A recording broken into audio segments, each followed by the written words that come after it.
They say the final frontier is the stars, but Space Command knows the truth. The final frontier isn't the void between them, it's the terrifying silence that falls when you're out there and something looks back. Commander JL's hands were steady on the flight stick, even as the tectonic plates of the uncharted planet designated Xylo 7 tried to rip her shuttle apart.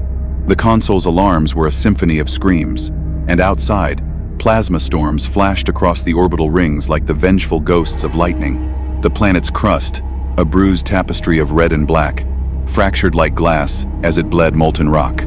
Giles' mission was simple, even noble. A routine search and rescue for the science vessel Archimedes, which had gone silent 3 cycles ago. Space Command didn't send full assault teams for a lost science crew. They sent 3 people and a promise. Jael, her comms officer Dr. Kalin, and her security specialist Sergeant Wren. They were meant to be in and out. The last transmission from the Archimedes had been a static-laced blip, but it was a blip nonetheless, indicating a potential survival beacon. Space Command's last words had been a simple dismissal. A geological anomaly, nothing to worry about. JL knew better. Nothing was ever just nothing. Impact in 10 seconds, Commander. Kalen's voice was unnervingly calm. Her fingers danced across her console, her face illuminated by the green glow of her readings. She was all logic, a beacon of order in the cosmic storm. The atmospheric pressure is fluctuating wildly. This is a deliberate, coordinated event. It defies all known physics. It's a damn volcano, Doc, Wren grunted from the back, his knuckles white on his weapon's hilt. The whole planet's a damn volcano. Wren was the rock of the team, built from muscle and cynicism. The kind of man who'd seen too much to believe in anything but the cold reality of a firearm. 10 seconds, Kalen repeated, her eyes now glued to JL's. JL gripped the flight stick. The shuttle shuddered as the thin upper atmosphere gave way to a maelstrom of burning gas and shattered rock. The descent was a free fall through a geological nightmare, a hurricane of fire and a blizzard of stone all at once. Hang on, JL said, her voice a low growl. This ride is about to get bumpy. The shuttle hit the ground with the force of a hammer, burying itself in a field of obsidian. The landing struts were twisted rebar. The landing gear was dust. Alarms wailed, and the cockpit filled with the acrid smell of burnt wiring. JL coughed, looking at the twisted wreckage. They had made it, but just barely. Comms are offline, Kalen said, her voice laced with a tremor that wasn't there before. The entire system is fried. We're on our own. We're on the ground. That's what matters, Wren said, already unbuckling his harness. He slammed the emergency release on the cargo bay door, and the ramp hissed open, revealing a world of impossible sights. The ground was black obsidian, slick with a thick, syrupy liquid that looked like crude oil but shimmered with a purple glow. In the distance, a mountain range, a jagged spire of black rock and burning orange fissures, spewed molten rock into the sky. Overhead, 2 colossal gas giants, one a mottled green and the other a bruised violet, hung like twin eyes in the sky.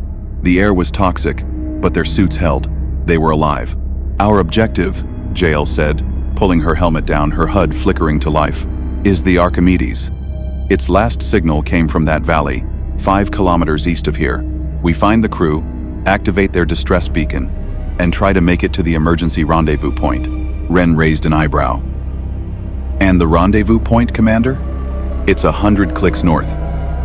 With our ship toast, that's a nice walk. We'll be here a while. Then we start walking, JL said. We have enough supplies for 2 days. Space Command will send another team. If they get our signal, Kalen muttered, which we can't send. JL didn't argue. She knew the truth. Space Command wouldn't risk a second rescue team for a lost mission. They were expendable. Their only hope was to find the Archimedes and use its beacon. As they began their trek, the true horror of Xylo 7 revealed itself. It wasn't just volcanically active, it was as if the planet were actively hostile. A fissure would open up in front of them, but only after they were committed to the path. A river of lava, its surface a writhing mass of molten rock, would shift course to block their way. Rocks would fall from the cliffs above, missing them by inches. A clear warning. Wren called it coincidence. Kalen called it a statistical improbability. JL called it a malevolent intelligence. It's directing us, she said 1 hour into the hike, her voice flat. "This isn't random. It's hurting us." "Hurting us to what, Commander?" Ren scoffed. "A welcoming party?" As if on cue, the ground beneath them rumbled. A section of the ground, a smooth obsidian rock, tilted with a groan and collapsed, revealing a deep, dark tunnel. A new path, one that went straight toward their objective. It was too perfect. "The path of least resistance," Kaylin said, her voice a whisper in the comms. "But I'm reading a massive energy signature coming from inside. It's beyond anything I've ever seen." "It's a cave," Ren said. "It's a goddamn shortcut. Let's take it." JL hesitated. The tunnel felt wrong. The air within was thick with a strange, sweet scent that made her head swim, even through her helmet's filters. But the path outside was a death trap. "We go in," she said, her gut wrenching. "Single file." "Ren, you're on point." JL's command was a point of no return. They couldn't stay outside where the planet's surface was a deliberate death trap. But going into a perfectly formed, geometrically carved tunnel felt less like a rescue mission and more like a willing descent into the belly of a beast. Ren, the pragmatic soldier, was the first to step inside, his rifle held high, its muzzle light cutting a path through the gloom. Kaylin followed, her datapad held up, its glowing screen showing a cascade of bizarre readings. JL, the commander, brought up the rear, her hand on her sidearm, her gut twisting with a primal fear she hadn't felt since her first tour on the Fringe. The tunnel was long and labyrinthine, a twisting, organic-looking tube that was too smooth, too perfect to be natural. The walls shimmered with crystalline veins that pulsed with a soft, bioluminescent light. The air, despite being filtered by their suits, was thick with that strange, sweet scent, like something a long time dead but artificially preserved. It made Jael's head swim. As they went deeper, the temperature dropped, and the air hummed with a low energy that made the hairs on Jael's arms stand on end. She could feel the pressure in her ears, a building static that was almost a whisper. It was a sound that seemed to come from everywhere and nowhere at once, a quiet, insistent roar. Then, the patterns began. On the walls, in the pulsing veins of crystal, Jael could see them. Not scratches or carvings, but intricate, geometric designs that pulsed in time with the light. Kaylin's breath hitched in the comms. "Commander, look," she said, her voice strained. "These aren't patterns, they're equations. But they're not linear. It's a language of cause and effect without a middle." Ren glanced at the wall, unimpressed. "What does that mean, Doc?" "It means it's a language for a being that doesn't experience time the way we do," Kaylin said, her voice growing more excited and terrified at once. "It's a language that sees the end and the beginning at the same time. The patterns, they're not written, they're grown." A chilling thought took root in Jael's mind. A life form that could communicate in a language of cause and effect. What kind of being could do that? What did it see? Did it see them as a single fleeting event, or as an inevitable outcome? The air grew heavy. The tunnel began to narrow, the walls closing in on them. Jael felt a pressure in her head, a soft voice whispering in a language she could not understand, but whose meaning she knew instinctively. "You don't belong here." It was a thought, not a sound, a mental intrusion. She shook her head violently inside her helmet. The feeling was gone, but the terror remained. They emerged into a colossal cavern. The space was so vast, their flashlight beams were swallowed by the gloom. The ceiling was a dome of glimmering black stone, and from its center hung something colossal. In the middle of the cavern, a huge, pulsating crystal, the size of a city block, hummed with a low, bone-shaking frequency. Its light was a mix of the glowing purple and green from the planet's twin gas giants in the sky, and within its heart, Jael could see movement.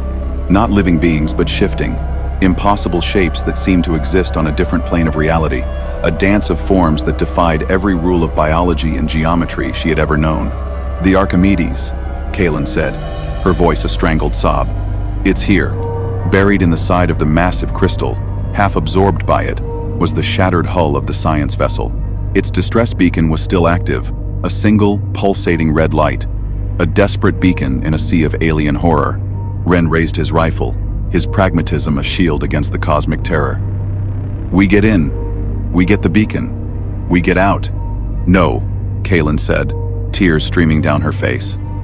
"Don't you see? The beacon? It's a lure. They didn't want a rescue. They wanted a sacrifice." As she spoke, the entire cavern rumbled. The crystal in the center began to glow brighter, its hum growing to a blood-curdling scream. On the far side of the cavern, JL saw them, the crew of the Archimedes. They weren't dead, not in the traditional sense. Their bodies were fused with the crystalline walls of the cavern. Their faces contorted into silent screams. Their eyes were glowing with the same eerie light as the crystal itself. They were still alive, trapped in a horrifying communion with the planet. "They became part of it," JL whispered, her voice trembling. The thought was a poison. This wasn't a biological entity or an alien creature. It was a consciousness that consumed, an intelligence that absorbed other beings into its own grotesque form. The floor beneath them began to shift. The very ground seemed to stretch toward them, its purple liquid swirling into tendrils that reached for their feet. Ren opened fire, his rifle rounds ricocheting harmlessly off the crystalline walls. The sound of his shots, however, seemed to enrage the crystal. Its light pulsed violently, and the forms inside writhed in what looked like a dance of pure malice. "It's not trying to kill us," Kaylin screamed, her voice barely audible over the roaring hum. "It's trying to absorb us." JL knew what she had to do. They couldn't fight this. They couldn't reason with it. Their only chance was to destroy it. She pulled her demolition charges from her pack. "Ren, Kaylin, fall back to the entrance. I'll buy you time." "Commander, no!" Kaylin yelled. "You'll be absorbed." "I'll be a distraction," JL replied, running toward the crystal. The tendrils of liquid shot out, one of them wrapping around her leg, its grip like a steel vise. She gritted her teeth, fought through the pain, and slammed the charges onto the surface of the crystal. The liquid burned through her suit, and the whispers in her head intensified, filling her mind with a language of geometric horror. "Get out!" she screamed to her team. "Run!" Ren and Kaylin, seeing her determined sacrifice, scrambled back toward the tunnel entrance. Ren looked back once, his face a mask of grief and resolve. He wasn't going to let her death be in vain. Jael activated the detonator. A 5-second timer appeared on her HUD. The crystal pulsed, its light a blinding white. The tendrils of liquid tightened, and the whispers in her mind became a roar. She felt her very being beginning to unravel, her consciousness being stretched and pulled into an alien hive mind. She could feel the agony of the Archimedes crew, their minds a symphony of silent screams. She could feel the planet's malice, its cosmic hunger. 4 seconds. She saw the eyes of the crew, their faces twisted in agony and fused with the crystalline rock, looking at her with a mix of warning and a strange, hungry pleading. 3 seconds. She closed her eyes, trying to focus on a memory of a blue sky and a warm sun. It was the only thing that felt real. 2 seconds. The tendrils pulled her closer, and the roars in her head became a single coherent thought. One of us now. 1 second. JL smiled. "No," she said, her final word echoing in the roar. The explosion was not a blast of fire and light, but an implosion of pure, raw energy. The crystal fractured into a million shards, its light dying into a black abyss. The entire cavern trembled, and the ground began to give way. Kaylin and Ren ran through the collapsing tunnel, barely escaping the collapsing rock. They burst out into the open air, just as the entire canyon where the tunnel had been began to collapse. They watched in horror as the mountains of obsidian and the sky-scraping canyons fell into themselves, the planet's surface quaking like a dying beast. They made it to the rendezvous point, just as the plasma storms finally died down. A single working beacon, miraculously still powered, lay waiting for them. Kaylin activated it with a trembling hand, and a signal shot into the void. They sat in silence for hours, watching the planet convulse and die. Ren cleaned his rifle, his face a grim mask. Kaylin stared at her hands, her mind replaying the horror of the faces fused with the crystal. "She saved us," Ren finally said, his voice flat. "She saved us," Kaylin agreed. "But she's part of it now. Part of whatever that was." Ren looked at the ground, at the slick purple liquid. You think it's gone? The planet. It's breaking apart." "I don't know," Kaylin said, her eyes fixed on the sky. "But the last thing I heard in my comms, a single word. From her, It was a fragment of a thought. It sees us. They knew a rescue ship would come. They knew they would be debriefed and treated as heroes. But they also knew that they were now marked, their minds forever tainted by the memory of a planetary being that had played with them and a sacrifice that was not made to save them from death, but from something infinitely worse. The planet of Xylos 7 was dead, but its horrifying idea lived on, transmitted to them in that last moment. And somewhere in the void, a thought, now freed from its host, floated through the cosmic silence, a patient predator waiting for its next victim. The beacon they had activated wasn't just a signal for rescue. It was a breadcrumb. The real horror was just beginning. Thank you for making it to the end of the heart of Xylos. If this story made you feel the cold dread of the void, then you're exactly where you belong. If you're brave enough to face the horrors that lie in the silence between the stars, then subscribe and hit that bell icon for more tales of cosmic terror. Leave a comment below and tell me, what did you think was the most terrifying part of Xylos 7? I want to know what truly scares you. Until next time, stay vigilant. The cosmos is listening.